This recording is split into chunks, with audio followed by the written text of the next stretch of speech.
"We can't endure another night here." Ilara, an old carpenter, spoke in a hoarse whisper that barely cut through the biting cold of the abandoned monastery. His grandsons, Kyle and little Liam, the latter coughing convulsively and burning with fever, shivered beneath the rags that covered them. Driven from their village, his wife and daughter taken by the plague, and without a penny to their name, the cursed monastery was their last refuge. Every crack in the Gothic walls seemed to exhale an ancient despair. As Ilara, his bones creaking with exhaustion and his heart torn, scoured the ruins for any coin to save Liam. But what he was about to touch, hidden for centuries in the depths of that forgotten place, was not just a piece of gold, but the echo of a lost history. And what he discovered would forever change his family's destiny, and the echo of a forgotten faith. Ilara, his calloused, trembling hands, felt the weight of despair crush him. The words, "forgotten faith," resonated in his mind, a distant echo of a time when hope was not a luxury. He turned to Liam, whose small face was pale and damp with sweat, his wheezing breath cutting through the icy silence. Kyle, though older, seemed equally fragile, his eyes wide with fear and hunger. The old carpenter knew there was no time for lament. Every passing second was a lost battle against the sickness and the cold that seeped into every crevice of that gloomy place. With a sigh that seemed to tear the last vestige of air from his lungs, Ilara stood, his knees creaking in protest. He needed to find something, anything. His eyes scoured the stone walls, the piles of rubble, the empty niches that once housed saints and relics. With each step, the promise of a curse seemed to whisper in his ears, but the love for his grandsons was a shield stronger than any fear. He moved with the slowness of a man carrying the weight of the world, but with the determination of one who had nothing left to lose. He passed crumbling chapels, dark corridors where daylight barely dared to enter. His hands fumbled over the cold stones, searching for an irregularity, a sign. The rotten wood of ancient shelves crumbled at his touch, and the smell of mold and dust was suffocating. Suddenly, in a more secluded area, where the walls seemed strangely smooth and uniform, he noticed a small protrusion. It wasn't a loose stone, but something that appeared to have been intentionally hidden. His fingers, once skilled with wood, now trembled as they traced the surface. There was a faint, almost invisible line, suggesting a panel, not part of the wall's original structure. A shiver ran down his spine. Was it just an illusion of his exhausted mind, or was despair finally opening his eyes to what others had ignored? With renewed energy, Ilara pushed, pulled, fumbled. The panel, crafted with a mastery that he, a carpenter, recognized, was held by a simple yet well-hidden mechanism. With a soft, almost inaudible click, the wooden section gave way inward, revealing a dark, narrow passage. The air that escaped was dense and still, with a metallic scent and the smell of ancient parchment. Ilara's heart gave a painful leap. He lit a small, improvised torch with a piece of cloth and resin he had found, and the flickering light revealed a small chamber. There were no cobwebs or excessive dust, as if time had respected that place. On a stone table lay yellowed parchments, some open, displaying elegant calligraphy and intricate pattern designs. Beside them, a set of jewelry tools, small and delicate, yet made of a metal that gleamed even in the faint light. And then his eyes fell upon what appeared to be an oak chest, with intricate carvings and a bronze clasp. With hands still trembling, Ilara opened the chest. The glow that emanated from within brought tears to his eyes. Gold coins gleamed, stacked in columns, and jewels of all colors. Rubies red as blood, emeralds green as the forest, sapphires blue as the sky, sparkled, reflecting the torchlight. It was a fortune, a wealth he had never dreamed of possessing. It wasn't just gold and precious stones. It was the promise of life, of warmth, of food, of medicine for Liam. It was the answer to all his silent prayers, a miracle hidden in the depths of that cursed monastery. Warm tears streamed down his weathered face, not from sadness, but from overwhelming relief. He had found more than treasures. He had found hope. Liam and Kyle would live. The warm tears, once a sign of pain, were now a balm for Ilara's wounded soul. The fortune was real, but there was no time to contemplate its magnitude. Liam, his little Liam. With one last look at the gleaming gold, Ilara closed the chest and the panel, concealing the chamber. Life was the priority. With his heart pounding, Ilara took gold coins, feeling their promising weight. He hid them beneath his clothes, feeling both fear and audacity. Leaving the monastery was a risk. His presence and the gold would raise suspicions, but a grandfather's desperation outweighed his fear. He returned to Kale, who was watching over his brother. Liam whimpered softly, fever burning his fragile skin. Kale, seeing his grandfather, looked up hopefully. "He's worse, Grandpa," he whispered. Ilara knelt, his rough hand touching his grandson's hot forehead. "No more, my son, no more." The conviction in his voice calmed Kyle, who looked at him with surprise and relief. With a quick plan, Ilara explained to Kyle that he would go for help, instructing him not to leave Liam's side. With newly found strength in his steps, the old carpenter left the monastery under the cloak of night. He avoided main roads, using shortcuts and shadows. The nearest village was small, and its inhabitants, though suspicious, were pragmatic. He arrived at the apothecary's house, a man of few words and great knowledge. Without revealing the money's origin, Ilara asked for the strongest remedies for fever and cough, ointments and tonic. The apothecary, surprised by the gleaming gold, did not question him. Next, Ilara bought fresh bread, cheese, dried meat, and, most importantly, thick blankets and a small oil lamp. Each item was a piece of hope. The return to the monastery was quicker, driven by urgency. Kyle was by Liam's side, who was breathing with more difficulty. Ilara lit the lamp, its soft light pushing back the shadows.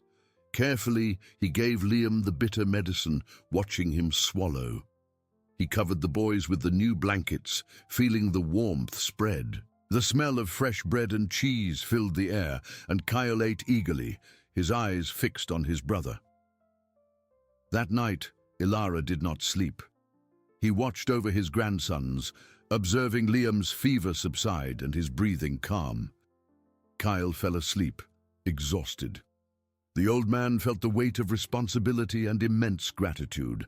That treasure was not just gold, it was a second chance. As the monastery slept, Ilara took one of the parchments from the secret chamber, unrolling it. The lamp revealed drawings of jewels and notes on goldsmithing. It was not just a means to survive. It was an invitation to create, to honor a legacy, to transform despair into art, and the monastery into a sanctuary. For the first time, Ilara felt a worthy future for his grandsons. The promise of a worthy future, which Ilara had felt in the quiet of the night, was not just a glimmer of hope, but a flame that warmed his aged heart. With dawn, the first rays of sun peeked through the monastery's crevices, revealing a calmer Liam, his breathing regular, the fever subsiding. Kyle beside him slept deeply, his face serene. Ilara watched them, a silent gratitude filling every fiber of his being. The gold had bought time, but the monk's legacy offered a path. He returned to the secret chamber, no longer with the desperation of a search, but with the reverence of one unraveling a mystery. The parchments, carefully unrolled, revealed designs of jewels, diagrams of tools, and detailed instructions on goldsmithing. Ilara, a carpenter accustomed to the roughness of wood, felt like an apprentice before the delicacy of that craft. His fingers, once strong and precise with the chisel, now explored the small tweezers, hammers, and files, feeling the coolness of the metal and the promise of a new skill. The first days were of observation and experimentation. Ilara spent hours in the chamber studying the parchments, deciphering symbols and techniques. He lit a small, improvised furnace with charcoal and tried to melt metal, following the instructions. Smoke and the smell of heated metal filled the chamber's air, and often his efforts resulted in misshapen, dull pieces. Frustration was a constant enemy, but the image of Liam and Cale and the life lost spurred him on. He could not fail. Cale, noticing his grandfather's new routine, began to visit him in the chamber. His curious eyes watched Ilara work, asking questions about drawings and tools. "What's that, Grandpa?" he would ask, pointing to a raw ruby. Ilara explained with patience the beauty and value of each stone, the magic of transformation. It was a form of connection, a new bond forming between them amidst that unlikely refuge. Liam's health continued to improve slowly, but steadily. With the medicine and nutritious food, the sparkle returned to his eyes, and faint but audible laughter began to echo through the monastery's corridors. Ilara divided his time between learning goldsmithing and caring for his grandsons, ensuring warmth, food, and love. The monastery, once a place of shadows and fears, began to fill with new energy and renewed purpose. The cold walls seemed to absorb the hope Ilara wove with each new attempt, each jewel that took shape. Gradually, Ilara's calloused hands, once a carpenter's, began to adapt to the delicacy of gold and stones. Small rings and pendants, imperfect but with soul, emerged from his work. He felt a deep connection with the goldsmith monks, as if continuing an interrupted story, rescuing a legacy. In each piece, he saw the promise of a future, the overcoming of a painful past. The monastery, with its secrets revealed, was now a sanctuary of resilience and art, a testament that even in ruins, hope flourishes. Ilara, the old carpenter, was being reborn as a master jeweler, forging metal and his family's destiny. Ilara felt the rebirth not only in his hands, but in every fiber of his being. The secret chamber, once a hiding place for treasures, had become his sanctuary of creation. Hours passed like minutes as he bent over the stone workbench, his eyes fixed on the small tools. The soft sound of the hammer striking metal, the hiss of the file polishing a rough surface, the heat of the furnace shaping gold. All this was the melody of his new life. His hands, once calloused by wood, now developed a surprising delicacy, learning to caress stones, to shape metal with a precision he had never imagined possessing. The imperfect pieces of the early days gave way to more refined creations, each a testament to his persistence and the wisdom of the goldsmith monks. Kyle, now with his health restored and his curiosity sharpened, had become his grandfather's shadow. He spent long hours in the chamber, watching Ilara with almost reverent attention. "Grandpa, how do you make the gold shine like that?" he would ask, his eyes wide as a newly polished piece glittered under the lamplight. Ilara, with a gentle smile that rarely adorned his face before, explained the secrets of polishing, the art of revealing the intrinsic beauty of each material. He allowed Kyle to hold the simpler tools, to touch the raw stones and the finished jewels. It was a silent apprenticeship, a bridge between generations built upon the gleam of gold and the promise of a future. Kyle, with his keen intelligence, absorbed every teaching, and Ilara saw in him not just a grandson, but an heir to an unexpected legacy. Liam, in turn, was the very personification of the hope that had blossomed in the monastery.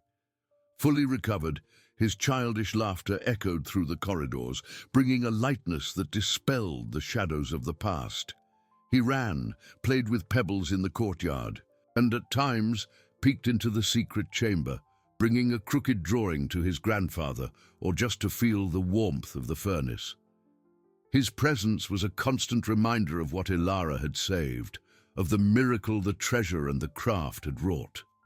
The monastery, once a place of despair and silence, was now imbued with life, laughter, and the constant, rhythmic sound of work. One day, Ilara finished a pendant. It was a simple piece, yet of singular beauty, a small gold flower with an emerald at its center, its petals opening with a delicacy that seemed to defy the hardness of the metal. He held it in the palm of his hand, watching the light dance on the green stone, and felt a wave of pride and accomplishment. It was the first piece he considered truly worthy of being sold, a symbol of his transformation. But then the inevitable question arose: how to sell it? The idea of returning to a village, especially the one that had expelled him, brought a knot to Ilara's stomach. The distrust and judgment of others were obstacles as real as the cold and hunger he had faced before. He had found a sanctuary, but for his grandsons to have a prosperous and worthy future, he needed to reconnect with the outside world. He could not live forever hidden, no matter how safe he felt there. His eyes drifted to Kyle, who was drawing intently on a piece of parchment, and then to the distant sound of Liam's laughter. For them, he would face any challenge. With the emerald pendant carefully wrapped, Ilara made a decision. It would not be his old village. He would seek a larger, more distant city where his past was unknown and where the beauty of his art could speak for itself. It would be a solitary and uncertain journey, but the flame of hope in his chest was stronger than any fear. He stood, his shoulders straighter, his gaze firm. The monastery had given him a new purpose. Now he would carry that purpose into the world, forging not just jewels, but his family's destiny, piece by piece, with the same dedication with which the monks had forged their legacy. Ilara felt the weight of the wrapped pendant against his chest, a small knot of hope and apprehension. Leaving the monastery, his refuge, was like tearing a part of himself away. That place, once gloomy, now pulsed with the life he had breathed into it. And the thought of leaving, even for a short time, brought a pang of anxiety. But the image of Kale and Liam's faces, the promise of a safe and prosperous future, was a shield against fear. He had to do this. For them. The next morning, even before the sun painted the sky golden, Ilara knelt before Kale and Liam, who were still sleeping under the warm blankets. He stroked Kale's hair, who stirred but did not wake. Then he touched Liam's forehead, feeling the healthy warmth of his skin. A silent tear streamed down his weathered face. "I'll be back soon, my boys," he whispered, his voice choked with emotion. He left bread and cheese within their reach and a lit lamp to ward off the darkness of waiting. With a heavy heart but resolute soul, Ilara took his staff and departed, leaving behind the sanctuary and his greatest treasures. The journey was long and silent. The dirt road wound through hills and valleys, and each of Ilara's steps was accompanied by the echoes of his past. The memory of being expelled from the village, of the scornful glances and the pain of loss, still haunted him. He flinched slightly each time he heard a distant sound, fearing recognition, judgment. But with each mile traveled, the landscape changed, and with it the hope of a new beginning. The pendant, secure in his clothes, was a constant reminder of his new purpose, his new identity. He was no longer just the old, failed carpenter. He was a goldsmith, an artisan. At the end of the second day, a distant silhouette appeared on the horizon, the city of Eldoria. Its towers and rooftops rose imposingly, a tangle of life and movement. Ilara felt a mix of fascination and apprehension. The city was large, much larger than his old village, and the promise of anonymity was a relief. However, the hustle and bustle, the murmur of voices, and the coming and going of people were overwhelming for a man accustomed to the monastery's quietude. He took a deep breath, trying to calm his racing heart. Entering Eldoria's gates was like plunging into a rushing river. Carts creaked, merchants shouted their wares, children ran through the cobblestone streets. Ilara, in his simple clothes and tired face, felt like a stranger, a spectre of the past amidst the effervescence of the present. His eyes, accustomed to the monastery's gloom, blinked at the intensity of the light and vibrant colors. How could he, a man with no name or reputation there, sell something so delicate and valuable? Doubt was a weight added to the fatigue of the journey. He walked through the narrow streets, observing shop windows, artisans at their benches, the rich and poor mingling in the crowd. The pendant seemed to burn in his pocket, a precious jewel he didn't know how to present to the world. Where would he find someone who appreciated the beauty and craftsmanship behind that small gold and emerald flower? His eyes stopped at a small shop, with a carved wooden sign that read, "The Goldsmith of Eldoria." Through the window, he saw a middle-aged man, spectacles perched on his nose, examining a silver piece. Ilara's heart leaped. Could this be it? He hesitated, his hand trembling as he touched the pendant. The fear of judgment, of rejection, was almost paralyzing. But then, the image of Liam, smiling, and Kyle, curious, flooded his mind. For them, he would take the next step. With a sigh that seemed to gather all his courage, Ilara pushed open the shop door, the small bell above it announcing his arrival into the unknown. Ilara pushed open the shop door, the small bell above it announcing his arrival into the unknown. The sound reverberated in the silence, as the middle-aged man, spectacles perched on his nose, raised his head from the workbench, his eyes fixed on Ilara. The shop's interior was a contrast to the noisy street. A soft scent of metal and polished wood hung in the air, and the walls displayed showcases with rings, brooches and necklaces that gleamed under the lamplight. Master Alaric, as Ilara supposed, had a serious face, deep lines etched from years of meticulous work. He merely observed Ilara with an intensity that made the old carpenter feel exposed. "May I help you, good man?" Alaric asked, his voice calm but carrying a silent authority. Ilara felt his hands sweat, the wrapped pendant heavy in his pocket. He cleared his throat, trying to find the words. I have something to sell," he said, his voice hoarser than he expected. With slow movements, he took out the small cloth package and unfolded it onto the dark wooden counter. The gold flower with the emerald at its center lay there, vibrant in the shop's dim light. Master Alaric leaned in, his spectacles slipping slightly down his nose. His eyes, previously serious, widened slightly upon seeing the piece.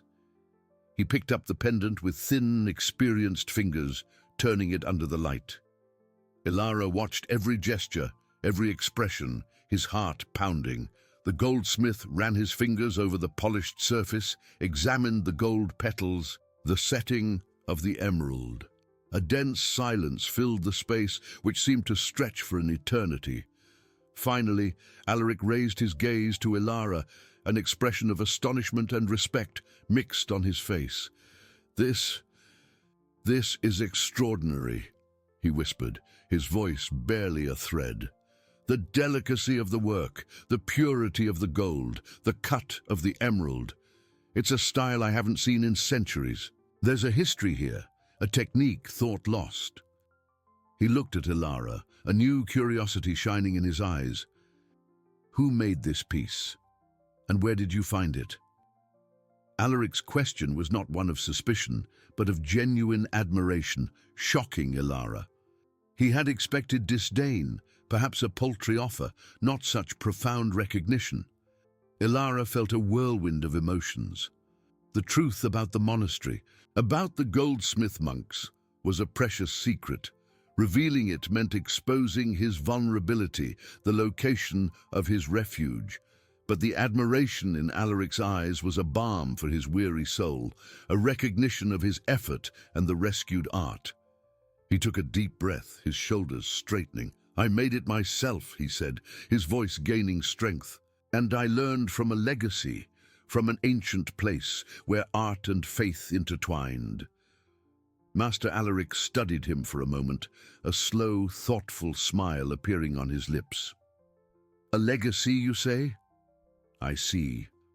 Long ago I heard legends of goldsmith monks who created pieces of incomparable beauty with a unique style before disappearing without a trace. Many believed their art had died with them. He held the pendant, his eyes shining with a new light. You are the first in generations to bring something like this. I don't just want to buy this piece. I want to know more, to see what else you can create. The world needs to see this beauty again. Alaric's proposal, born of respect and not cold commerce, was the turning point Ilara never expected. It was not just the sale of a jewel, but the recognition of his new purpose, an invitation to rekindle a forgotten flame. Alaric, noticing the emotion on the old man's face, offered him a stool. Sit, my friend. Tell me about this legacy. Ilara sat, his hands trembling. With a steady voice, he narrated the discovery of the parchments, the solitary learning, and the passion reborn in his heart. Alaric listened attentively. It's a remarkable story, he said. A gift rescued from the shadows. This pendant proves the flame still burns. He placed the jewel on the counter. My shop is open for your creations. I offer a fair price and can help spread this art. Ilara felt a weight lifted. Alaric's proposal was altruistic. But I cannot stay away for too long, Ilara confessed, thinking of Cale and Liam. I have my grandsons at the monastery. Alaric smiled with understanding. I understand. Family is the foundation. I don't ask you to move. Bring your pieces when they are ready. We will establish an agreement. You create, I sell. With each sale, a portion will be yours, one for the monastery and another for the art to flourish. The idea of a monastery as a sanctuary of art filled Ilara with joy. It was about purpose, legacy. He had found a partner, a friend. Human connection flourished there. Ilara felt his eyes well up with gratitude. He shook Alaric's hand, sealing a pact of hope and trust. I accept, Master Alaric, with all my heart. The farewell was brief. Alaric paid a fair price for the pendant and gave him silver coins for the journey. Come back when you have more pieces, Ilara. Art cannot be rushed. With a light heart and full pockets, Ilara left the shop. The city's bustle no longer seemed overwhelming. He had found his place in the world, a link between the forgotten past and a promising future. The journey back to the monastery was very different. Ilara felt a lightness of soul, relief. The landscape, once grey, now vibrated. He was no longer a fugitive, but an artisan with purpose. The image of Cale and Liam was a beacon, and the promise of a worthy future, a tangible reality. Upon his arrival, the sun was already setting. Ilara opened the door with a smile. Cale and Liam were running in the courtyard. Seeing him, Cale's eyes widened, and Liam let out a cry of joy, running into his grandfather's arms. Ilara hugged them tightly. "Grandpa, you're back!" exclaimed Liam. "Did you bring anything?" asked Cale. Ilara knelt, his face illuminated. "I brought more than you can imagine, my loves. I brought hope, I brought a future, and I brought a friend." He took out the coins, showing them to the boys. Kyle's eyes sparkled, and Liam touched the metal. "Will we have more bread, Grandpa?" asked Liam. "Much more, my little one. We will have purpose, a life full of beauty and art. The monastery will not just be our home, but the place where magic happens." That night, under the lamplight, Ilara told his grandsons about Master Alaric, about the recognition of his art, about the promise of a future.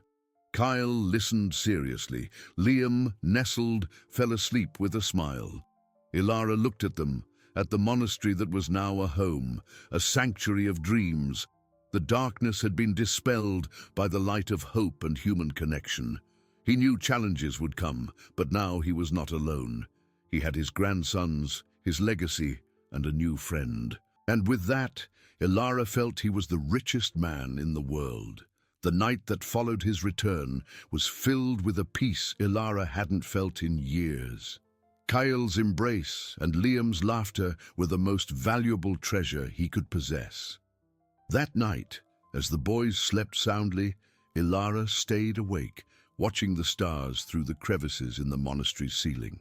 The silver coins in his pocket seemed to whisper promises of abundant bread and warm blankets, but the true warmth came from the certainty that he had found a way not just to survive, but to prosper. Days at the monastery took on a new rhythm, a melody of work and hope. Ilara delved into the secret chamber with renewed energy, his hands now firmer and more confident in handling the goldsmithing tools. The soft sound of the hammer against metal, the hiss of the file polishing a surface, the gleam of stones emerging from his creation, all were part of a dance he had learned to love.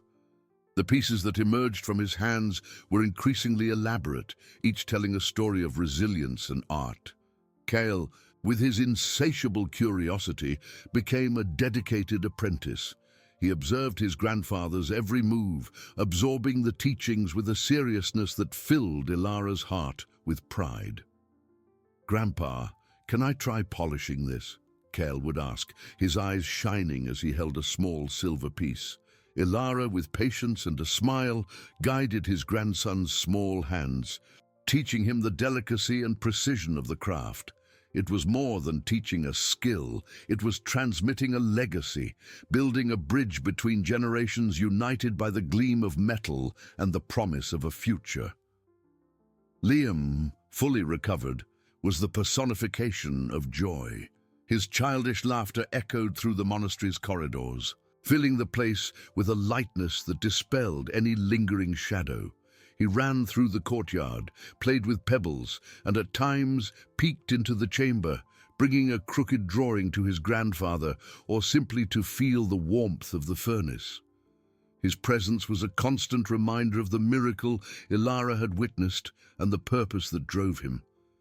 Every few weeks, Ilara undertook the journey to Eldoria, carrying with him a small collection of his new creations. The journeys, once fraught with apprehension, were now marked by a serene expectation. Master Alaric greeted him with a warm smile and a look of genuine admiration. Alaric's shop had become a meeting point, a place where Ilara's art was celebrated and valued. The pieces sold quickly, and the reputation of the monastery goldsmith began to spread, though no one knew the true location of his sanctuary. Alaric, true to his word, ensured Ilara received a fair price, and the portion designated for the monastery and the art was carefully set aside. Eldoria's goldsmith was not just a business partner, but a friend, a confidant. They spent hours talking about ancient techniques, about the beauty of stones, and about life's challenges. The human connection Ilara feared he had lost forever flourished there, a balm for his soul. Despite the success, Ilara still carried the shadow of the past. Memories of the expulsion, of poverty, and the pain of loss still visited him in moments of quietude. He wondered if he deserved such luck, if that refuge of peace could last. But then, the image of Kale, his hands smudged with polish, and Liam's laughter echoing through the corridors, anchored him to reality. For them, he would face any doubt, any fear. The monastery, once a place of despair, was now a sanctuary of dreams, a living testament that hope, when cultivated with love and dedication, can flourish even in the deepest ruins. The quiet hum of the furnace and the gentle clinking of tools became the soundtrack to Ilara's new life. With each finished piece, he felt a mix of satisfaction and a pang of apprehension. The reputation of the monastery goldsmith grew in Eldoria, and with it, curiosity. Alaric, on his visits, reported the praises and questions. "People want to know who the master behind such beauty is, Ilara. Some speculate about a reclusive goldsmith, a hermit of art."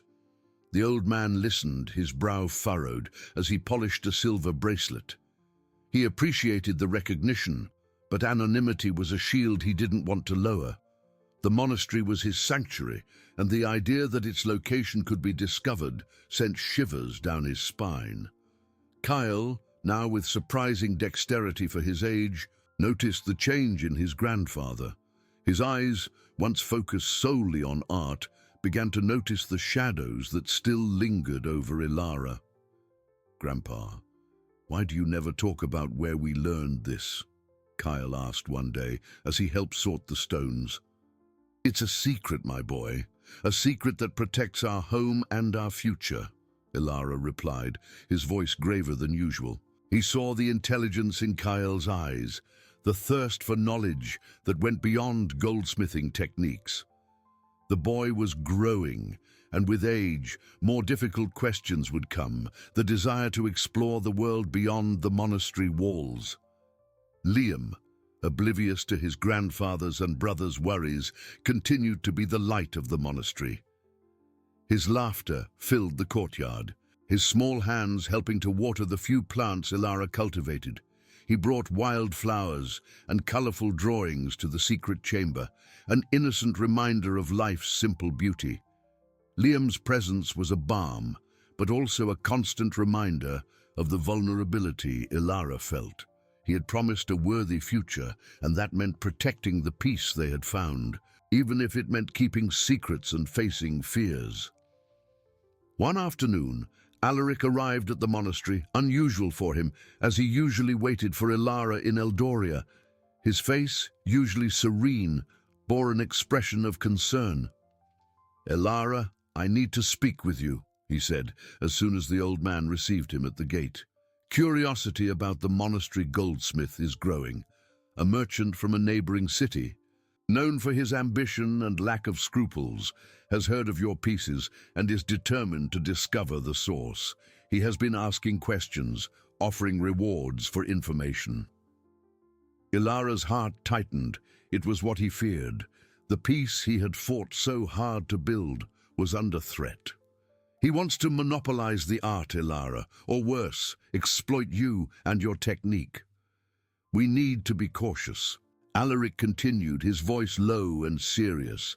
Ilara felt a knot in his throat. The idea of having to face the greed and cruelty of the outside world again was exhausting.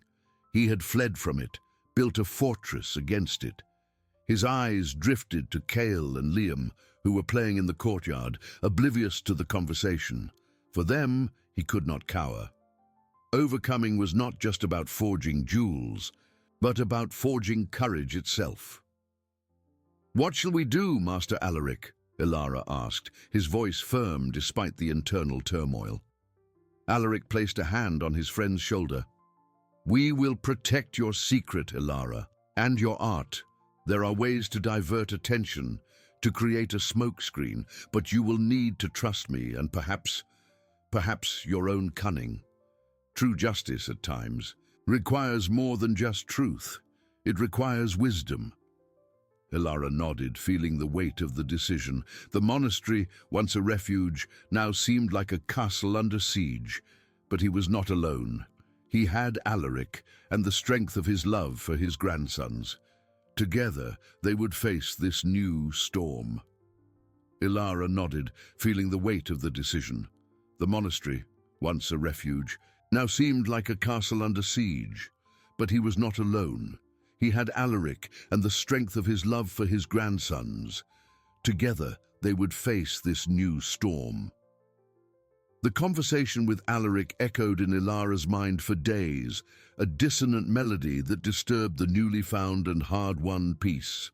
Every hammer blow in the furnace, every polish on the jewels, was accompanied by a pang of anxiety. He watched Kyle with a look of affection and concern, now taller and with steadier hands, learning the secrets of goldsmithing, and Liam, running through the courtyard with the lightness of a butterfly. Their image, so vulnerable and dependent, squeezed the grandfather's heart. He had promised a future, a sanctuary. How could he allow a stranger's greed to threaten everything he had built? Alaric, sensing his friend's silent anguish, paid another visit to the monastery a week later. "Ilara, we need to act," he said, his voice soft but laden with urgency. The merchant, a man named Silas, is persistent. He has been sending disguised spies to Eldoria, trying to uncover the origin of your pieces. We need to create a story, a veil that diverts him from your true trail. Ilara listened attentively, his hands clasped, his eyes fixed on the time-worn marks on the stone floor. "What story?" he asked, his voice low, almost a whisper. Alaric sat beside him with a cunning smile, his eyes thoughtful. "We will spread the rumor that the jewels come from a reclusive old goldsmith, yes, but that he lives in a distant region, in the northern mountains, and that his pieces are brought to Eldoria by a mysterious traveler. We will create an aura of legend, something to occupy Silas's mind and draw him away from here." He paused, observing Ilara's reaction. "And you, my friend, will need to create a piece so unique, so extraordinary, that it reinforces this legend. Something that seems to have come from a forgotten place, from an almost mystical technique." The idea of creating a jewel with such a specific purpose, not just for beauty, but for protection, ignited a new flame in Ilara's heart. It was a challenge he embraced with the same passion with which he had embraced goldsmithing. In the following days, Ilara immersed himself in his work with renewed intensity. He leafed through the ancient parchments, seeking inspiration in symbols and designs that seemed to contain the wisdom of past ages. Cale, sensing the seriousness in the air, asked, "Grandpa, why are we making such a different jewel?" Ilara smiled, a tired but loving smile, his voice soft. "To protect our home, my little one, to weave a web of stories that will keep the wolves away from our flock." Liam, with his innocence, brought a drawing of a colorful dragon. "Is it to protect the monastery, Grandpa?" he asked, his eyes shining. Ilara hugged the boy, feeling the strength of his purpose. "Yes, my love. It is to protect everything we love." The piece Ilara began to forge was a masterpiece, an intricate brooch in the shape of a tree of life, with deep roots and branches spiraling outwards, studded with small, earthy-colored stones and a subtle, almost ethereal glow. Every detail was a silent prayer, every curve a protective shield forged with the hope of a secure future. He worked tirelessly, his hands agile, his mind focused, feeling that he was not just creating a jewel, but a talisman of protection for his family. Alaric, upon seeing the piece, shook his head in admiration, his eyes shining. "It's perfect, Ilara. It's the very essence of the legend. I will take this to Eldoria and begin to sew the story, but we need to be patient. Silas will not give up easily." Ilara felt a mix of pride and concern. The piece was magnificent, but the battle was not yet won. Each day, Silas's shadow seemed to draw closer, and the monastery's peace hung in the balance. He knew that Alaric's cunning and his own art would be tested to their limits. The true test of his resilience was just beginning. The silence after Alaric's departure weighed on Ilara like a heavy cloak, despite the sun in the monastery courtyard. Each day, Silas's shadow seemed to lengthen, reaching the walls he had built with such effort. He watched Kyle, now skilled with the tools, and Liam, laughing freely in the courtyard, feeling the urgency to protect that fragile world. The key piece, the Tree of Life brooch, rested on his workbench, awaiting the right moment.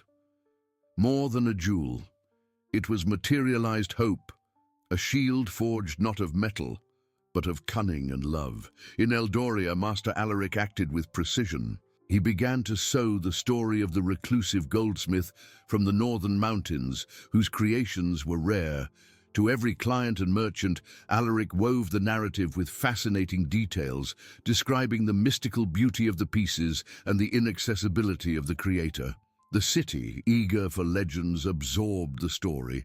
Silas, as Alaric had predicted, was a man of little patience and much ambition.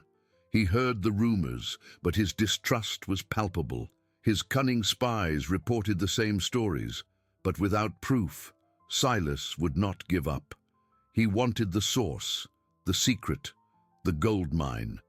The tension reached its peak when Silas, impatient, personally went to Alaric's shop. Imposing, his eyes scrutinized every corner. "Master Alaric," Silas said, his voice grave and authoritative, "I have heard of a new art flourishing in your shop. They say it comes from a reclusive goldsmith. I doubt legends. I want proof, the most extraordinary piece this master has ever created." At that moment, Ilara, disguised and with Alaric's help, watched from a dark corner, his heart pounding. His hands were sweating, a chill down his spine. It was the truth. Alaric, calm and confident, took the Tree of Life brooch. Under the light, the piece radiated an ancient aura, its spiraling branches and earthy stones shimmering with a glow from another time. "This, Master Silas, is the jewel the goldsmith from the mountains sent. He calls it the guardian of life, every detail forged with the wisdom of ages under the gaze of the stars." Silas took the brooch, his fingers thick, but his skeptical eyes showed admiration. He examined the setting, the delicacy of the gold, the complexity. Undeniable, incomparable beauty and technique, unlike anything he had ever seen. The silence in the shop was almost palpable as Silas pondered. Ilara, hidden, felt each second as an eternity. Finally, Silas looked up, an expression of frustration and respect mixed on his face. "It's exceptional," he admitted, his voice less imposing. "But the northern mountains are vast. And this goldsmith, he has no interest in expanding his market?" Alaric smiled. "His art is his life, Master Silas. He does not seek fortune, only the perpetuation of his art. His sanctuary is a guarded secret, accessible only to a trusted messenger." Silas returned the brooch, greed still shining in his eyes, but now tempered by reluctant admiration and the frustration of an insoluble mystery. He knew he wouldn't be able to extract the secret from Alaric, nor find the goldsmith. With a sigh of defeat, Silas turned to leave. "Very well, Master Alaric. If this goldsmith ever decides to see the light of day, let me know. I'm sure we could do great business." The shop door closed behind him, and Ilara felt an overwhelming relief, almost dizziness. The plan had worked. Alaric looked to the corner where Ilara was hiding, a victorious and exhausted smile on his face. Silas's immediate threat had been averted, and with it, the monastery's peace seemed, for now, guaranteed. Ilara took a deep breath, feeling the weight of the courage he had found. He had forged not just a jewel, but his family's safety. Ilara took a deep breath, feeling the weight of the courage he had found. He had forged not just a jewel, but his family's safety.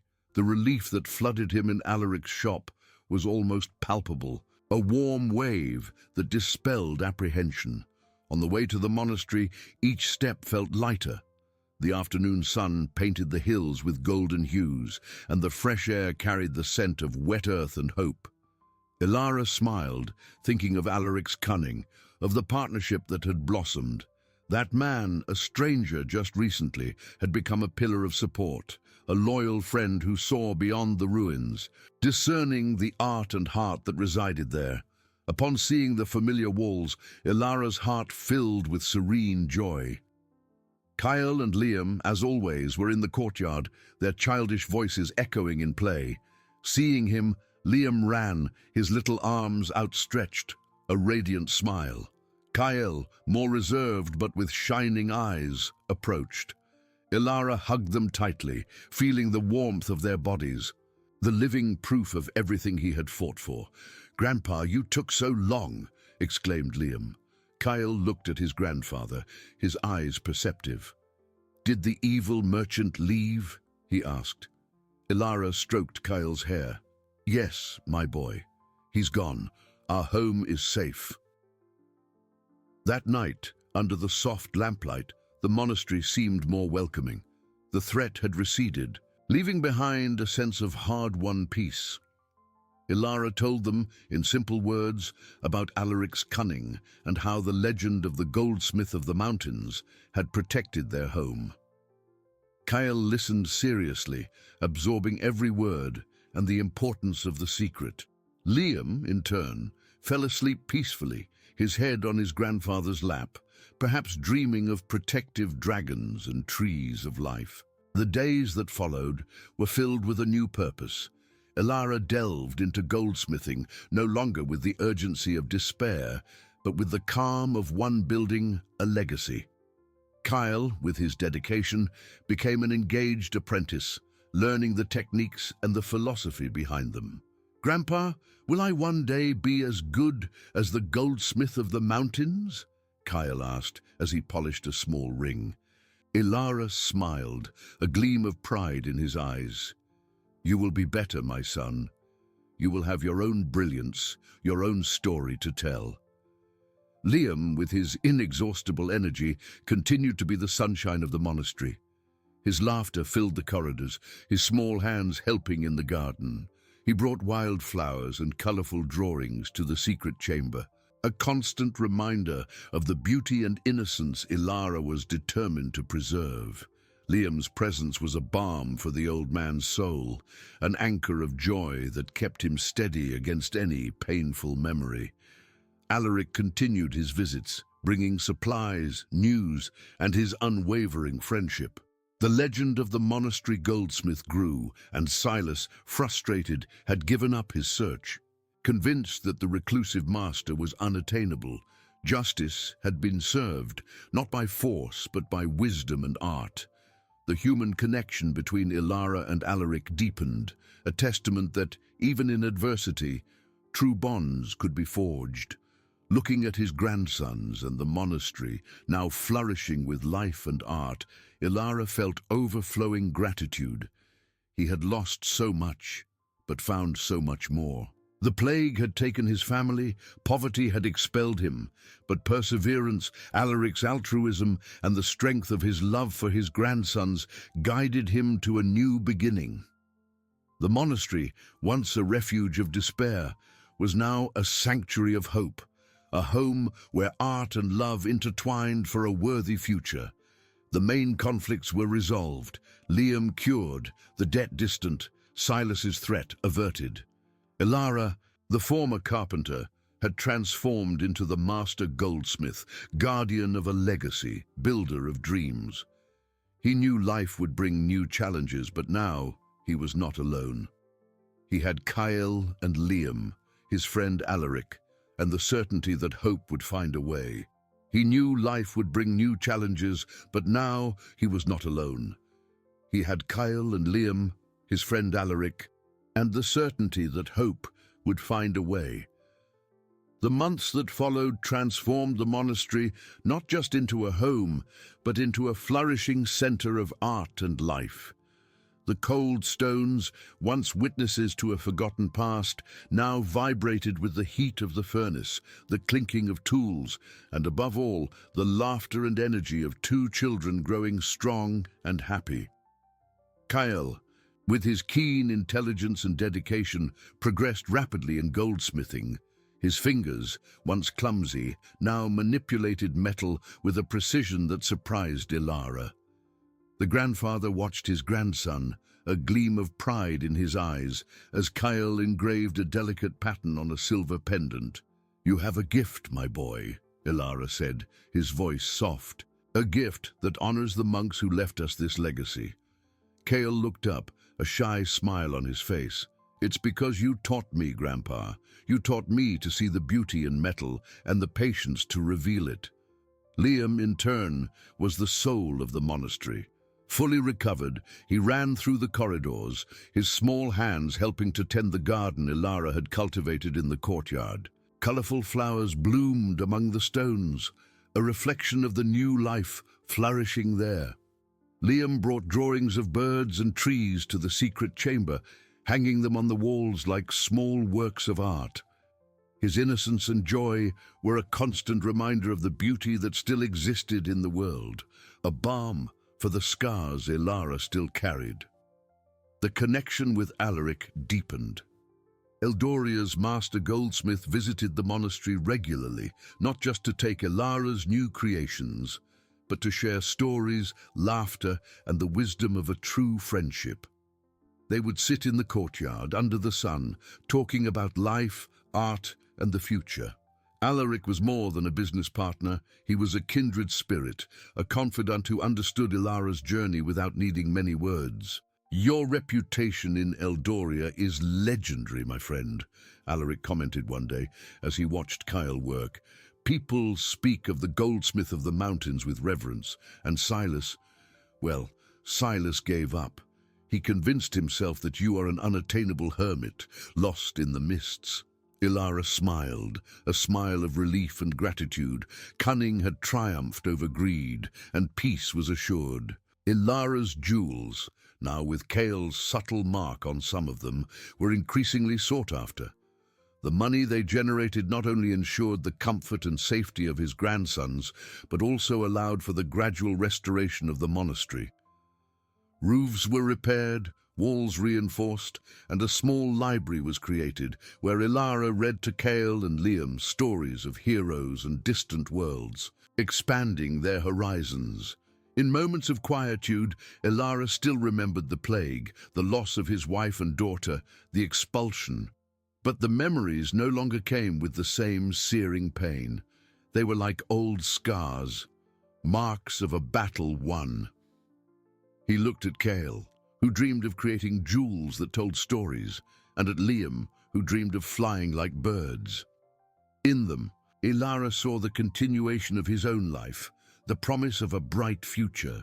The monastery, once a symbol of abandonment and despair, had transformed into a beacon of hope. It was a testament to human resilience, to the ability to find beauty and purpose even in ruins. Ilara, the former carpenter whom life had tried to break, had risen again, not just as a master goldsmith, but as a guardian of dreams, a builder of a legacy. He had found his true fortune not in gold and jewels, but in the unconditional love of his family and the deep connection with those who supported him. With each sunrise, when golden light flooded the courtyard and the smell of fresh bread spread through the corridors, Ilara felt a profound peace.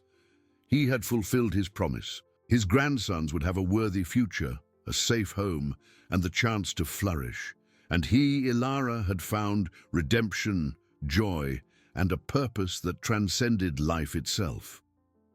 The monastery was more than stones. It was a beating heart, full of love, art, and the eternal melody of hope. The melody of hope, echoing through the monastery's corridors, became the soundtrack to Ilara's life. The years unfolded like ancient parchments, each revealing new layers of purpose and joy. The monastery, once a refuge of despair and silence, was now a beacon of light and life, its worn stones silent witnesses to a remarkable resurrection. Ilara, his hair whiter and hands marked by time, yet still firm and agile, watched the sunset paint the courtyard in gold and purple, a serene smile on his lips. He had found more than material fortune. He had found himself, a renowned master goldsmith, and, above all, a fulfilled grandfather whose heart overflowed with gratitude. Kyle, now a strong and talented young man, with his grandfather's stature and the gleam of intelligence in his eyes, worked alongside Ilara in the secret chamber. His movements were precise, his ideas innovative, and the clinking of his hammer was a promise of continuity. He had absorbed not only the intricate techniques of goldsmithing, but also his grandfather's philosophy, that each piece told a story, that true beauty resided in the soul, and that art was a precious legacy to be honored and shared. "Grandpa," Kyle said one day, as he finished a necklace with a design that blended the ancient wisdom of the monks and the innovation of his own youth, "one day I want our jewels to help other people find hope, just as the monks' jewels helped us find ours." Ilara nodded slowly, his eyes welling with deep pride, and squeezed his grandson's shoulder. "And they will, my son. They will with their own light."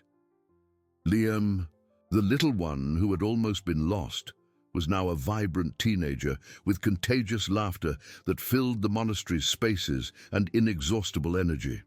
He did not dedicate himself to goldsmithing like Cale, but found his passion in the earth, transforming the monastery courtyard into an exuberant garden with medicinal herbs that healed and colorful flowers that exuded sweet perfumes. His presence was a constant reminder of the life that had been saved, of the innocence that blossomed, and of the beauty that nature offered.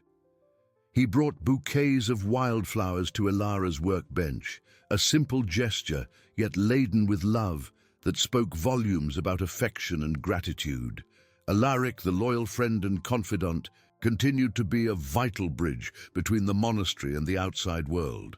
His visits were always awaited with joy and a warm embrace, bringing not only news from Eldoria and new orders, but also the camaraderie of a friendship that time only strengthened and deepened.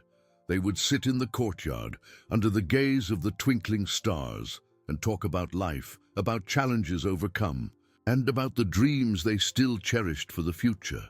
"You have built a kingdom here, Ilara," Alaric said one night, his voice choked with genuine emotion, gesturing to the illuminated walls. "A kingdom of love, art, and hope that transcends time." The monastery, which had once been a symbol of abandonment and despair, transformed into a sanctuary of inspiration and a home for souls. The legend of the goldsmith of the mountains endured in the neighboring villages, but the truth behind it was even more beautiful and profound. The story of a man who, faced with the most overwhelming loss and the cruelest adversity, chose resilience, unconditional love, and art to forge a worthy future for his family. Ilara knew that life, in its infinite wisdom, would continue to present its challenges. But now he did not fear them. He had his grandsons, his friend, his legacy, and the unwavering certainty that hope, like the purest and most malleable gold, would always find a way to shine, to be shaped, and to illuminate. The monastery, with its ancient walls and renewed heart, was living proof that, even in the deepest ruins and darkest moments, life could flourish with exuberance, and love could build indestructible bridges to eternity.